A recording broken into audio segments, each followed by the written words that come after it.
বিসমিল্লাহির রহমানির রহিম। আসসালামু আলাইকুম আ রহমতুল্লাহি আবরকাতু। আলহামদুলিল্লাহ, আসসালাতু ওয়াসসালামু আলা রসুলিল্লাহ। আপনারা যারা আমাদের চ্যানেলটি এখনও সাবস্ক্রাইব করেননি তারা আমাদের চ্যানেলটি এখনই সাবস্ক্রাইব করুন এবং আমাদের পাশে থাকার বেল বাটনটি এখনই অন করুন।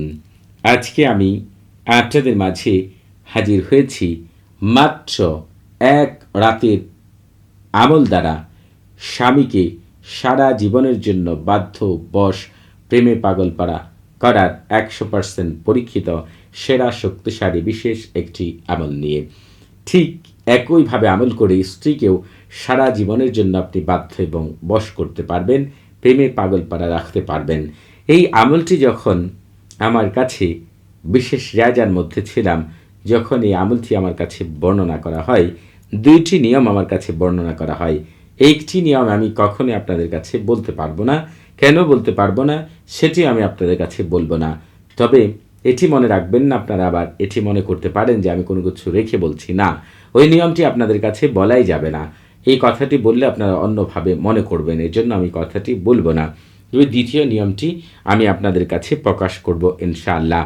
আপনাদের এই আমলটি করার জন্য যেটি করতে হবে, আপনাকে এই যে তালসামটি দেখতে পাচ্ছেন, এই তালসামটিকে যে কোনো কাগজে অথবা যে কোনো পাত্রের মধ্যে, কাগজে লিখেন, আপনারা কাগজের মধ্যে লিখে ফেলবেন এই তালসামটিকে। তবে এইখানে হচ্ছে, যদি আপনি স্বামীর জন্য আমল করেন তাহলে আপনার নিজের নাম এখানে লিখতে হবে, এরপরে বিনতে লিখতে হবে, এরপরে এইখানে আপনার মায়ের নাম অথবা আপনার বাবার নাম লিখতে হবে।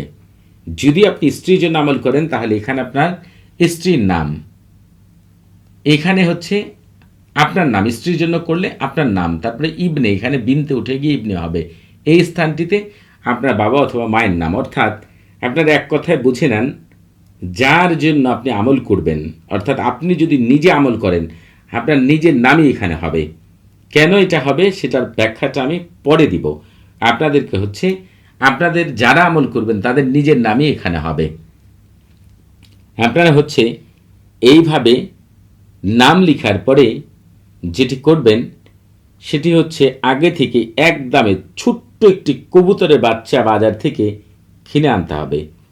কিনে আনার পরে সেই কবুতরের বাচ্চাটিকে জবাই করে একদম পরিষ্কার পানি ধারা ভালো করে পরিষ্কার করে ফেলতে হবে। অর্থাৎ রান্না করার উপযুক্ত এমন যেন হয়, এমন করে আপনাদের হচ্ছে রাখতে হবে।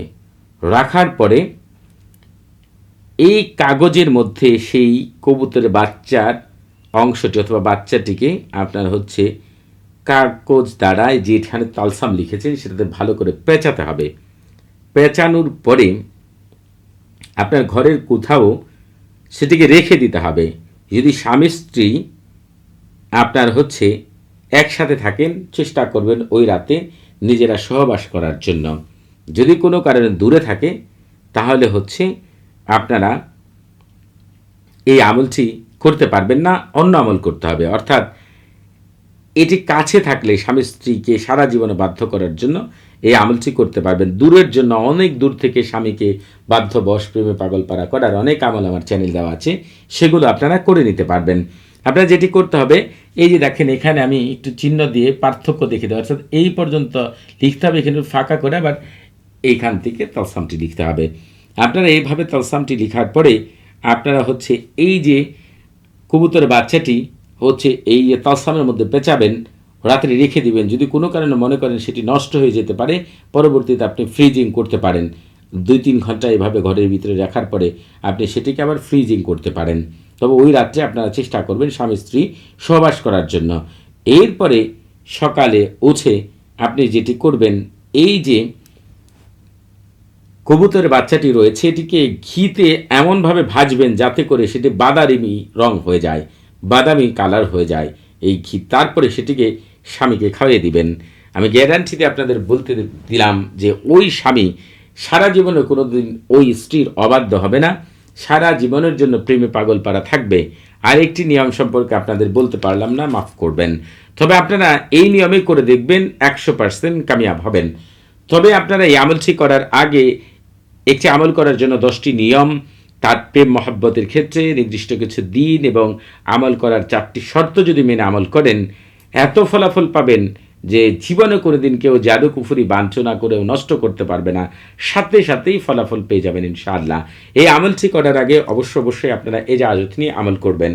আপনারা যারা কমেন্টের মাধ্যমে এজাজত নিতে চান তারা নিজের নাম, বাবার নাম, মায়ের নাম, পূর্ণ ঠিকানা উল্লেখ করে রুচিশীল কমেন্ট করবেন। আর যারা কথা বলার মাধ্যমে এজাজত নিতে চান তারা সালাম বিনিময় করার পরে নিজের পূর্ণ পরিচয় উল্লেখ করে কি বিষয়ে এজাজত নিতে চান সেটি বলবেন। তবে আপনাদের কোনো কিছু জানার থাকলে, কোনো প্রকার প্রশ্ন থাকলে, কোনো কিছু বোঝার থাকলে প্রতি শুক্রবার এবং শনিবার সকাল 9টা থেকে রাত 11টা পর্যন্ত এই নাম্বারে কথা বলতে পারবেন। নামাজের সময় নাম্বারটি বন্ধ থাকে, সেদিকে খেয়াল রাখবেন। সবাই ভালো থাকবেন। আসসালামু আলাইকুম রহমতুল্লাহি ওয়া বারাকাতুহু।